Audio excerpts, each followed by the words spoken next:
ఈరోజు ఖమ్మం జిల్లాలో జరుగుతున్నటువంటి రౌండ్ టేబుల్ సమావేశానికి హాజరవడానికి వెళ్తూ మార్గం మధ్యలో మరి మునుగోడు నియోజకవర్గంలో చౌటుప్పల్ మండలంలో మా నాయకులను అందరినీ కూడా కలవడానికి ఆగడం జరిగింది. ఇక్కడ మునుగోడు మండలంలో మరి కాంగ్రెస్ పార్టీ నుండి రాజగోపాల్ రెడ్డి గారు అధికారంలో ఉన్నారు, వారు ఎమ్మెల్యేగా ఉన్నారు.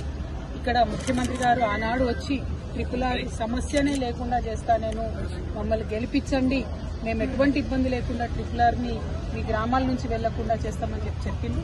కానీ గెలిచి 14 నెలలు అవుతున్న ట్రిపుల్ సంబంధించినటువంటి బాధితులకు ఎవరికైతే ముఖ్యమంత్రి గారు మాట ఇచ్చారో ఇంతవరకు వాళ్ళు 2000 మంది పైచిలుకుతో కలెక్టరేట్ ముట్టడి చేసినా కూడా కనీసం వాళ్ళని పిలవడం కానీ మాట్లాడడం కానీ చేయకపోవడం అనేది కారణం. మీరు ఇచ్చినటువంటి మాటకు నిలబడి గౌరవ ముఖ్యమంత్రి గారు తక్షణమే ట్రిపుల్ బాధితులను పిలిపించుకొని మాట్లాడి వారి సమస్య పరిష్కరించవలసిందిగా నేను డిమాండ్ చేస్తా ఉన్నాను.